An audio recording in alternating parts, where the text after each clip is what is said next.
नमस्कार दोस्तों, मेरा नाम अनुज धीमान और आप देख रहे हैं नेशन ब्रो। भारत और इंग्लैंड की जो सीरीज चल रही है उसका 5वां मैच वानखेड़े स्टेडियम महाराष्ट्र में खेला जाएगा।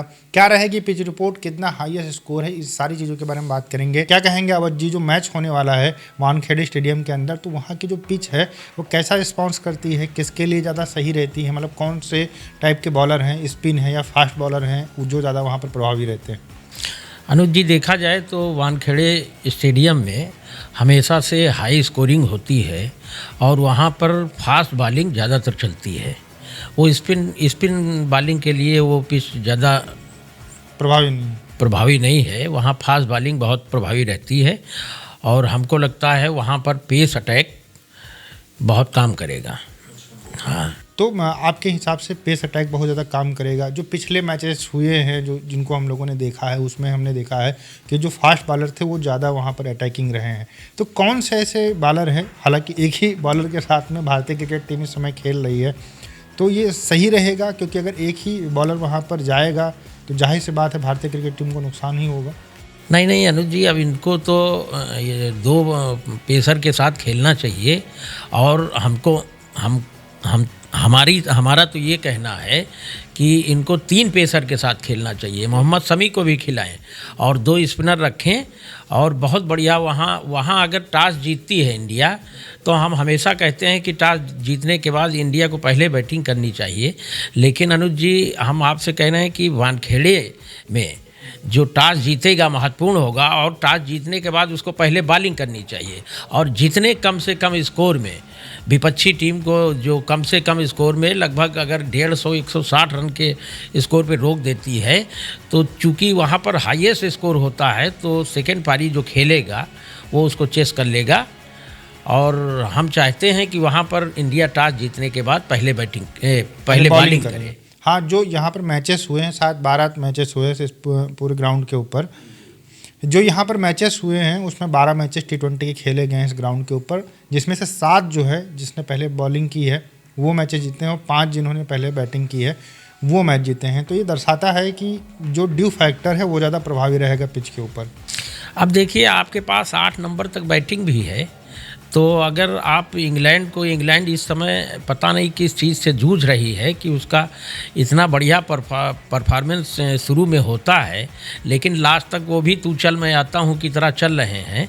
तो इस समय इंडिया हावी है और इंडिया के पास 8 बैट्समैन हैं। और वानखेड़े स्टेडियम में अगर इंडिया पहले बॉलिंग करती है और इंग्लैंड को अगर 150-160 रन पर रोक लेती है तो फिर इंडिया के लिए ये बहुत ही सुखद अनुभूति होगी और इंडिया इस मैच में बना रहेगा। और हमको लगता है कि कल का मैच इंडिया जीत के 4-0 से इस सीरीज में बढ़त बना। वैसे भी सीरीज जीत ही चुका है भारत। तो जो फास्ट पेसर के जो है, तो जो पेसर हैं मतलब फास्ट गेंदबाज हैं, उन्हीं का वहाँ पर बोलबाला रहेगा। तो कल कौन सा जो गेंदबाज है ज़्यादा प्रभावी रहेगा आपके अकॉर्डिंग?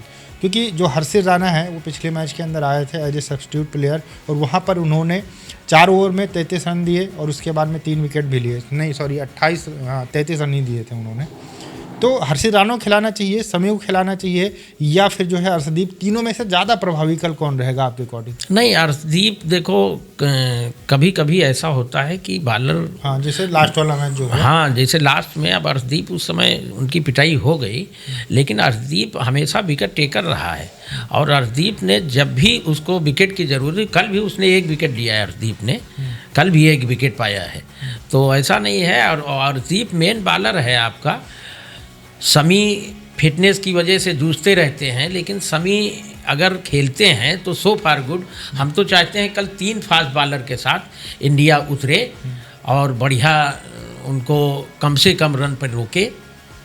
अच्छा, जो पिच रिपोर्ट है जैसे कि हम लोग देख पा रहे हैं कि वहाँ पे जो पेसर रहेंगे वो ज़्यादा हावी रहेंगे और यही चीज़ इंग्लैंड भी समझ रही होगी। तो इंग्लैंड की तरफ से कौन कौन से जो बॉलर हैं ज़्यादा प्रभावी रहेंगे?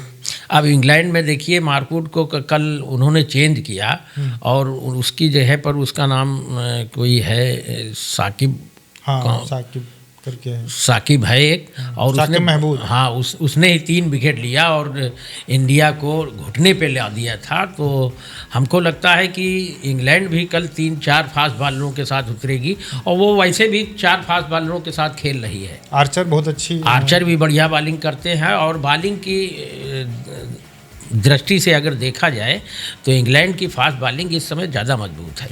इस पिच के ऊपर जो हाईएस्ट स्कोर रहा है वो भारतीय टीम ने ही बनाया था वेस्ट इंडीज़ के खिलाफ, जिसमें 240 रन भारतीय टीम ने बनाए थे। तो क्या लगता है कि जो 240 का रिकॉर्ड है कल इस पिच के ऊपर टूटेगा कि नहीं टूटेगा? नहीं अनुज जी, 240 रन बहुत होता है। अगर 240 रन इंडिया ने बना लीजिए तो समझ लीजिए मैच की गारंटी है, क्योंकि 240 रन बनाना इस परिस्थिति में, जिस परिस्थिति में आज इंग्लैंड है, इंग्लैंड जैसे हर गेंद पे, इंग्लैंड भी आज कोई बहुत बढ़िया खेल नहीं दिखा रही है। उसका हर बैट्समैन आता है केवल बाउंड्री की तरफ गेंद फेंकने के लिए, और वो भी अपना गेंद नहीं खेल रहा है कि उसको रुकना चाहिए, परिस्थिति के अनुसार खेलना चाहिए। तो इस स्थिति में हमको लगता है अगर 240 इंडिया ने रन बना दिए फिर से तो बहुत ही सेफ होगा, बहुत ही सेफ होगा।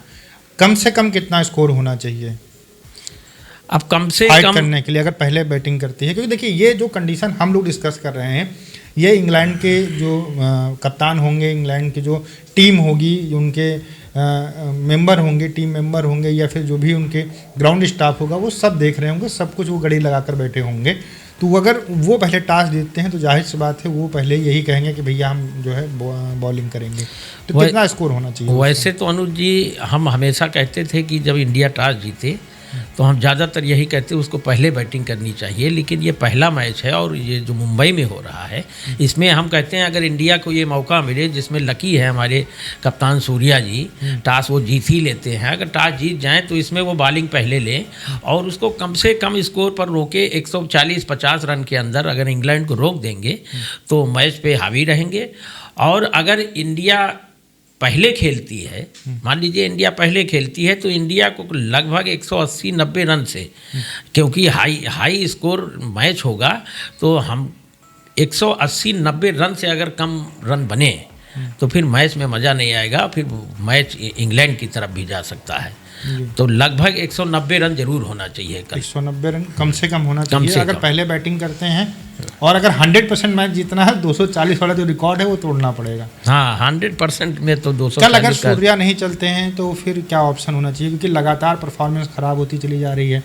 ओपनिंग जो है, जोड़ी जो है, सैमसन जो लगातार जो है वो 2-3 रन बना के ही आउट हो रहे हैं। तो ये दो प्लेयर है जिसके ऊपर बहुत ज़्यादा दिक्कत हो जाती है जब लगातार विकेट गिर जाते हैं। तो अब अनुज जी आप एक बात समझिए, सूर्या है कैप्टन और अब नहीं चल रहे हैं, तो हम ये तो नहीं कह सकते कि सूर्या को बाहर बिठा दो, क्योंकि सेनापति वही हैं और सेनापति ही अगर बाहर रहेगा तो फिर मैच का कोई मतलब नहीं रहता है। हाँ, जहाँ तक संजू सैमसन की आप बात कर रहे हैं, संजू सैमसन भी सूर्या की तरह चारों मैच में फ्लॉप रहे हैं। और एक ऑप्शन है कि हरमनप्रीत कौर अब तो नहीं वो शिवम दुबे नहीं, रमनदीप सिंह, उसको अगर खिलाएं, उसकी जगह थोड़ा एक मौका दे दें। अब सीरीज इंडिया जीत तो ही ओपनिंग चुकी फिर कौन करेगा? रमनदीप थोड़ी ओपनिंग कर पाएंगे। नहीं, तो ओपनिंग में आप अभिषेक शर्मा और शिवम दुबे का भी आप ओपनिंग करवा सकते हैं। हाँ, तो अब आप चाहते हैं संजू को बिठाकर रमनदीप को एक मौका दिया जाए। टीम में है तो खेलना। हाँ, अब वैसे भी इंडिया ने ये सीरीज जीत ही ली है। अब इंडिया को अपना आगे चैंपियंस ट्रॉफी के लिए अगर बैट्समैन को देखना है या बॉलर को देखना है, तो इसमें तीनों बॉलर को और नए बैट्समैन को लाके और इस मैच में ट्राई करना चाहिए। तो इसमें कोई बुराई नहीं है, क्योंकि हर मैच में अगर आप नहीं चलेंगे तो जब आपकी 15 सदस्यीय टीम में वो शामिल है, एक बढ़िया प्लेयर है, ऑलराउंडर है, तो उसको लाना चाहिए। दोस्तों, पिच रिपोर्ट जो थी वो हमने आपको बता दी। हाईएस्ट स्कोर इस पिच के ऊपर गया है वो हमने आपको बता दिया है। कौन से बॉलर ज़्यादा इफेक्टिव रहेंगे, जैसा कि डिस्कस हुआ है, जो तेज़ गेंदबाज रहेंगे उनका कल दिन रहेगा। अभी तक आपने देखा कि जितने भी स्पिन बॉलर थे उनका दिन चल रहा था 4 मैचों के अंदर, लेकिन कल का जो दिन होगा उसमें जो है आपके तेज़ गेंदबाज हावी रहेंगे। अगर आप कुछ कहना चाहते हैं तो कमेंट सेक्शन खुला हुआ है, भैया कुछ बोला करिए, जिससे हम लोगों को भी थोड़ा प्रोत्साहन मिले। लाइक शेयर ज़रूर किया करिए। हम आपसे मिलते हैं नई वीडियो के साथ। नमस्कार, धन्यवाद, जय हिंद, जय भारत।